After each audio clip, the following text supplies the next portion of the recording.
Swayam Prabha. Digital India. Educated India.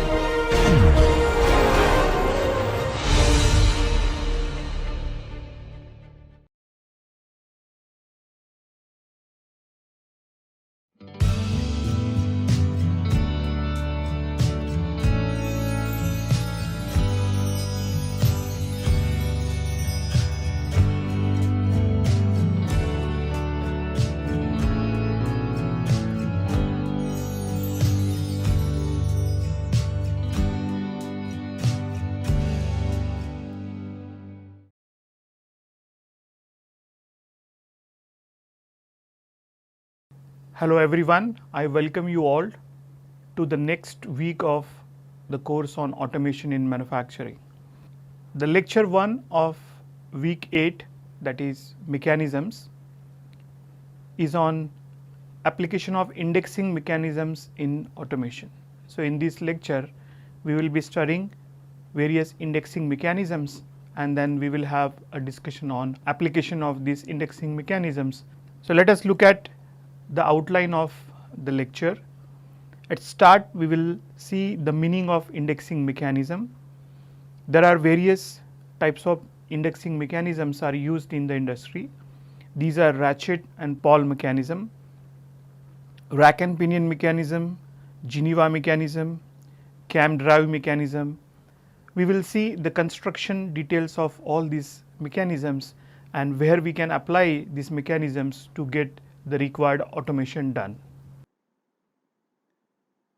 In industry and in shop floor, we need to have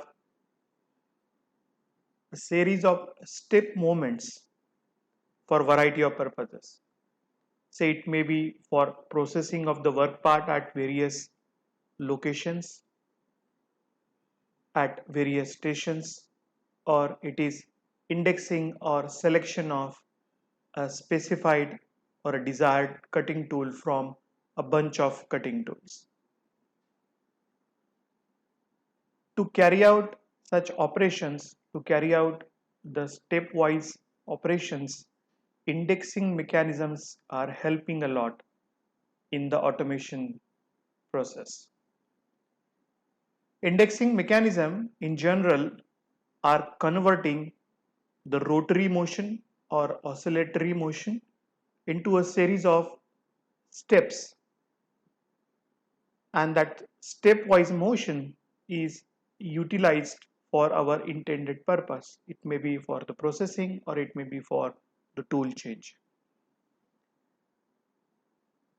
Very important simple application of indexing mechanism is in the tool turret. Basically, tool turret is nothing but a mechanism in which we are storing the cutting tools on a production lathe machine. In our previous classes, we have seen the concept of the lathe machine or the CNC turning machine. In lathe machine or CNC turning machine, we need to utilize a number of tools to carry out the operations. But to select a proper tool and to get the proper tool, we need to have certain mechanism. That mechanism must be productive, it must fast, it must be very accurate. So for that purpose, we need the indexing mechanism. To understand the concept of tool turret, let us look at the diagram which is there on your screen. The tool turrets are basically used in turning operations. In turning operation, we are reducing the size of axisymmetric work parts. We are working on axisymmetric work parts. Consider a cylindrical bar is held in a chuck. Chuck is a work holding device. The chuck is driven by an electric motor. As the spindle rotates, the chuck is also rotating. As the chuck is rotating, the work part will also rotate about its own axis. We are using a cutting tool which is harder than the work part and by having the relative motion of the cutting tool with the work part, we are reducing the size of the work part. But during the turning operations, we may need to have multiple number of cutting tools. So instead of changing them manually, can we have an automatic option? Can we change the tool automatically? So that will save our lot of time and we can enhance the productivity. So for this purpose, we are using a hexagonal turret. The shape of the equipment is hexagonal. That's why it is called as hexagonal turret. Turret on the faces of the turret, we are mounting various cutting tools. So on your screen you can see this is the hexagonal turret. This is a plan view, the elevation in this. We are rotating the hexagonal turret about this axis, this vertical axis. But this rotation is not continuous, it is in incremental. And to have that incremental rotary motion of the turret, we need to have certain indexing mechanism. So as per the need, we are rotating the turret.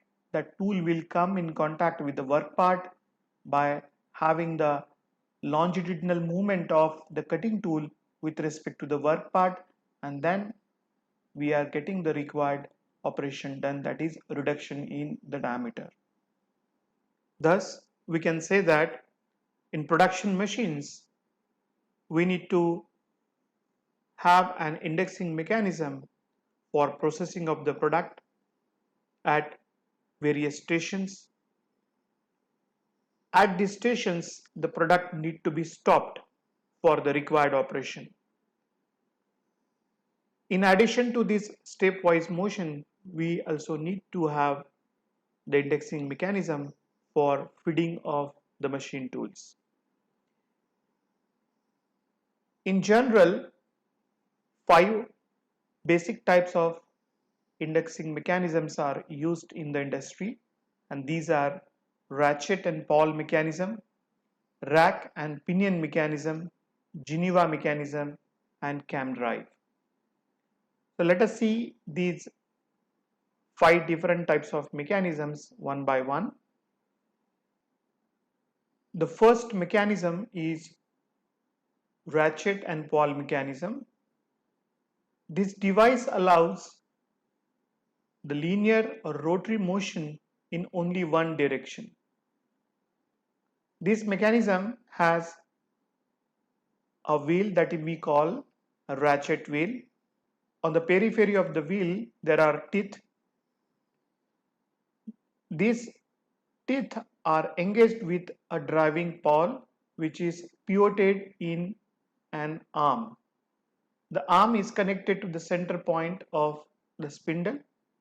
We can swivel the arm, and by swiveling the arm, the driving pawl is driving the ratchet wheel. So let us consider the driving pawl is moving in the anti-clockwise direction. As we are moving from right to left in anti-clockwise direction, the pawl is driving the ratchet wheel. It will move the ratchet wheel in anti-clockwise direction for certain angular distance. Afterwards, the pawl will return due to the spring force which is applied on it. Again, we have to drive the arm, we have to rotate the arm in anti-clockwise direction. So as we rotate it once again, we can have another incremental angular motion in the ratchet wheel. To restrict the opposite direction motion, that is the clockwise direction motion, we are using a locking pawl. Locking pawl arrangement can be seen on your screen. It is spring loaded locking pawl. The springs are used to have the continuous engagement of the pawl with the teeth of the ratchet wheel. So as the driving pawl is driving, the wheel is rotating in anti-clockwise direction. To avoid the rotation of the wheel in clockwise direction, the locking pawl is used. Generally, the rotary machines which are operated by air, by pneumatics, such arrangements are used. The teeth or the pawl are at an angle so that when the teeth are moving in one direction, the pawl slides in between the teeth. As I mentioned, there is a spring, and that spring is forcing the pawl back into the depression between the next teeth. So in this way, the springs are ensuring the continuous contact of the pawl with the ratchet wheel. The advantage of ratchet and pawl is that they are not mechanically interlocked. We can easily remove them. Therefore, the ratchet and pawl mechanism is easy to set up. But if the table is heavy, if the inertia of the table is very high, during that incremental motion of the table may override. It may overrun due to its own inertia. So as we are giving angular motion, the locking pawl will not have the sufficient strength to avoid its reverse motion. That may be due to the heavy table. As there are no mechanical interlocking of its elements, the maintenance of the system is quite easy. The important applications of the ratchet and pawl mechanism are in jacks and the winding mechanisms, winding machines. Jacks we are using to lift the systems, to lift the products, and winding machines are used to wind the wire or the cables either manually or automatically. In machine tools, we are using the ratchet and pawl mechanism, rotary indexing motion to the tool turret. So in this way, we can feed the workpiece to the required tool. We are changing the tool according to our need, and then we are getting the required work done. Well, the next mechanism is rack and pinion mechanism. In general, the rack and pinion arrangement is used to convert the rotary motion of pinion into the linear motion of the rack. Pinion is an element which is rotating about its axis.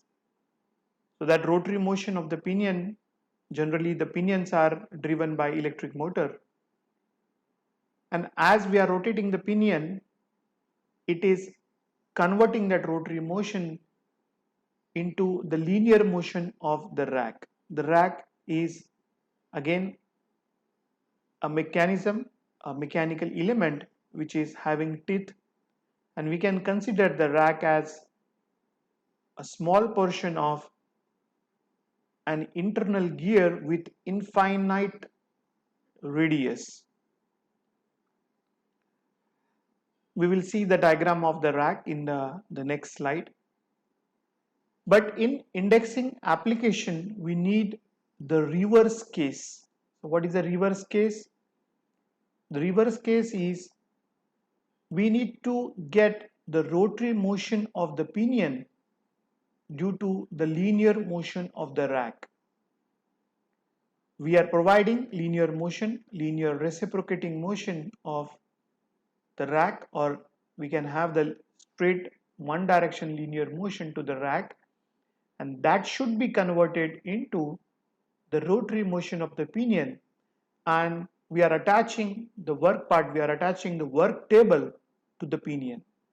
So as the pinion is rotating incrementally, we are getting the indexing of the table which is connected to the pinion. So in this way, we are getting the indexing of the table which is attached to the pinion by the linear motion of the rack.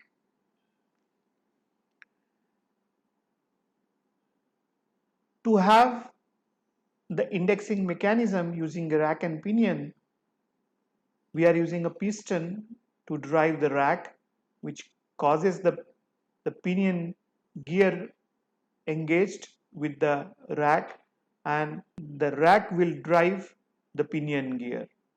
To have the contact of the rack and pinion, we are using clutch.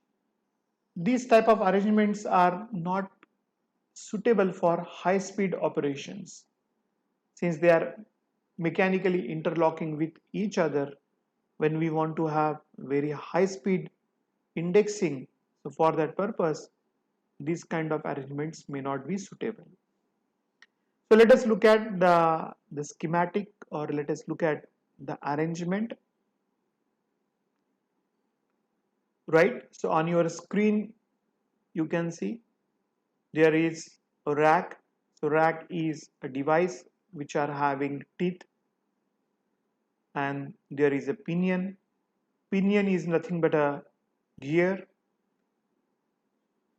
This gear is having external teeth. The rack you can consider a part of an internal gear of infinite radius, and that internal gear, as we know well, it is having internal teeth. The internal teeth of rack are engaged with the external teeth of the pinion. If I push the rack in linear direction, it will drive the pinion, and that is our intended motion of the pinion. So in this arrangement, we are also using an adjustable stop which will control the linear motion of the rack. This piston cylinder arrangement is working based upon either hydraulic energy or the pneumatic energy. We will be learning about the hydraulics and pneumatics in coming weeks. As the piston is extending, as the piston is getting out from the cylinder, the rack will be pushed from left to right direction, and that will drive the pinion in clockwise direction. The rack will move along this direction. There would be incremental angular motion of the pinion. Then the rack will be disengaged by using a clutch. It will be get back to its original position, and again it will be driven by the piston. So to have the disengagement of the rack from the pinion and further engagement of the rack with the pinion, we need to have a clutch arrangement. The next important mechanism is Geneva mechanism. This is very widely used in indexing operations in the industry. This mechanism is also called as Maltese cross mechanism. Till now we have seen that the linear motion of the rack is converted into intermittent rotary motion. So in Geneva mechanism, we are converting the continuous rotation into intermittent rotary motion. We are having the electric motors, and that electrical motors are giving us continuous rotary mechanical energy, continuous rotation of the shaft. Now we need to have a mechanism which will convert this continuous rotation into the intermittent motion. So for that purpose, we are using a simple arrangement, and that can be seen on your screen. It has a wheel that we call the Geneva wheel. On your screen, you can see a Geneva wheel which is designed to provide four intermittent motions, four intermittent rotary motions of the spindle. The Geneva wheel is mounted on the spindle, and on the same spindle there is table will be mounted. So this particular view is the plan of the arrangement. There will be a table which is mounting over here. The Geneva wheel has a peculiar shape. This peculiar shape you can see over here, these curves are designed so that there would be a proper locking of the Geneva wheel with the driver wheel. The Geneva wheel also has slots, and these are slots which are getting engaged with the pin of the driver wheel. In Geneva mechanism, we are having a driver, we are having a driving wheel, and that driving wheel is mounted on the shaft of the electric motor. The driving wheel is continuously rotating. It has a raised circular block, and that raised circular block is getting engaged with the peculiar shape of the Geneva wheel. Now the operation is very interesting. As you can see on the screen, when we are rotating the driving wheel, the pin is getting engaged in the slot of the driven wheel, that is the Geneva wheel. As we are continuously rotating the driving wheel, the pin will slide along the slot and it will give the intermittent rotary motion to the Geneva wheel. On your screen, you can understand the mechanism by looking at this animation.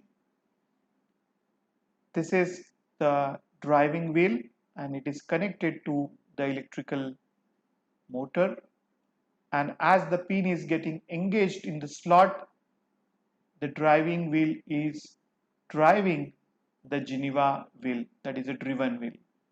As the pin is getting engaged and disengaged, we are getting the required intermittent motion. Basically, there are three types of Geneva motion mechanisms are used. These are external Geneva mechanism, internal Geneva mechanism, and the spherical Geneva mechanism. Spherical Geneva mechanism is not that widely used. In the simplest form, as we have seen, we can have a disc. The disc is cut into a peculiar shape with certain slots, and that will be engaged with another disc with raised surface with a pin arrangement. The number of steps will decide the angle basically.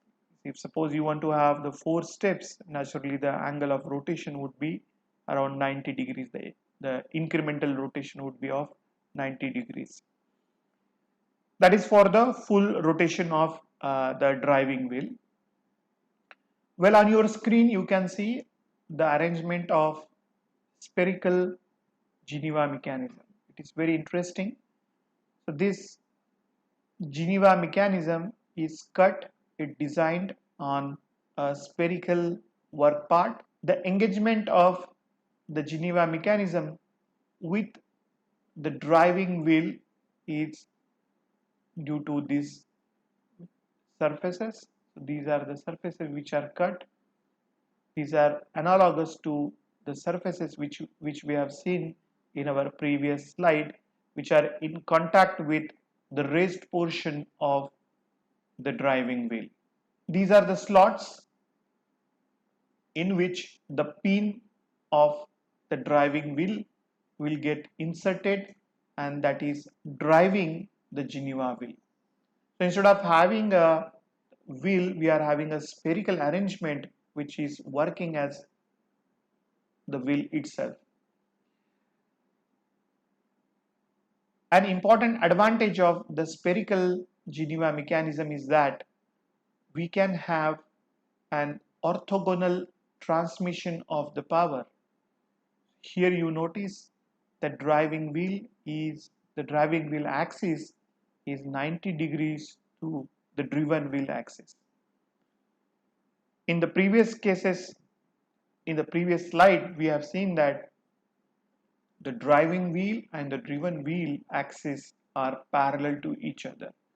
So in this case, in spherical Geneva mechanism, the driving wheel axis and the driven wheel axis are mutually perpendicular to each other. They are orthogonal to each other.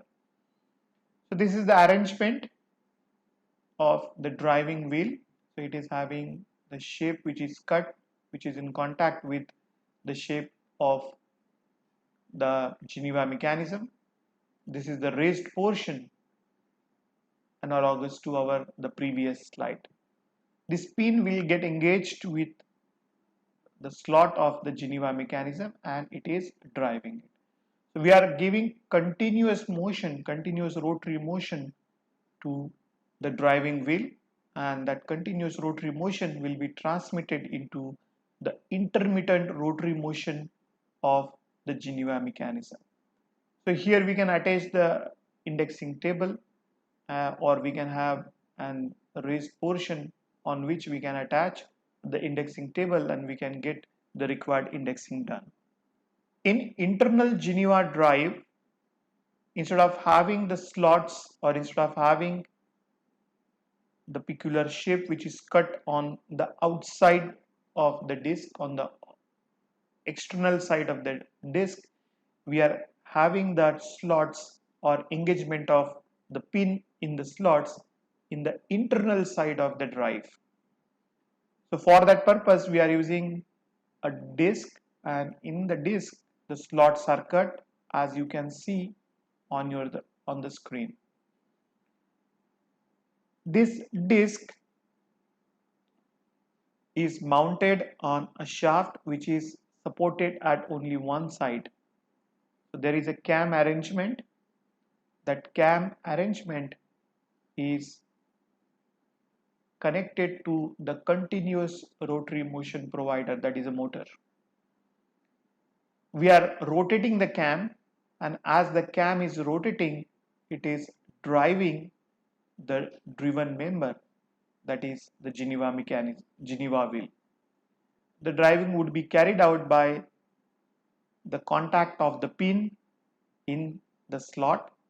As we are rotating this cam, consider this cam is rotating, the pin will come into contact with the slot, and as the cam is rotating, it is driving the driven member. And to have the continuous contact, the outer portion of the cam would be in contact with the internal portion of the driven member, which is cut in a peculiar way. In external Geneva drive, the angle by which the drive wheel has to rotate to effect one step rotation of the driven wheel is smaller than 180 degrees. So what I'm saying here, the angle by which the drive wheel has to rotate to effect one step rotation of the driven wheel is smaller than 180 degrees, but in internal drive it is greater than 180 degrees. To have one step rotation of the Geneva mechanism, how much the cam is rotating or how much the driving wheel is rotating in a simple Geneva mechanism. So if the arrangement is external, then the drive wheel is rotating less than 180 degrees. Then and then only we are getting one step. But in internal drive, the drive wheel has to rotate more than 180 degrees. This is the external Geneva mechanism, and you just look at here, it is getting included from this point to this point. The angle of engagement and disengagement of the pin with respect to the Geneva wheel is less than 180 degrees. So this angle, this particular angle is less than 180 degrees. The same would be, we can see here, in this case there are 4 slots. the angle of engagement from this, the angle of engagement of the pin at this point and the angle of disengagement of the pin at this point, this particular angle is always less than 180 degrees. So that is not true in the internal Geneva mechanism. This particular angle would be more than 180 degrees. Now here you can see the engagement has been done and the disc has to rotate more than 180 degrees to have the disengagement of the pin from the slot. The two, here you notice the pin is engaged here and it is getting disengaged at this particular point. So engagement up to the disengagement, that particular angle is more than 180 degrees. So this should be noted. Well, to have the linear intermittent motion, in previous slide we have seen that the Geneva mechanism can be utilized to have rotary intermittent motion. We can also have the linear intermittent motion using the Geneva mechanism, and that is another important aspect in automation industry. For example, you are working on a transfer line, you have to carry out multiple processing operations on the product which is moving over a platform which is intermittently moving in a linear direction. To have such movement, we are using the Geneva mechanism as well, and that particular arrangement is shown on your screen. So it has a slider. On the slider we are putting the work parts, or the slider we are having the table. On the downward direction of the on the bottom side of the slider we are having slotted plates which are attached to the slider. That slotted plates are engaged with a crank, and the crank is mounted on crankshaft. On one side of the crank we are having a pin which is in connection with the slots. We are giving continuous motion, continuous rotary motion to the crank, and as the crank is rotating, the pin will get engaged to the slot and it will drive the slider. Of course, the slider has to be supported and we should avoid its movement along the vertical direction. So proper support has to be provided. So these type of arrangements are basically used for packaging, for assembly, for stamping, for embossing, which are used in the manufacturing automation. The third mechanism is the CAMS mechanism itself. This is very interesting, but it is very complicated mechanism to manufacture.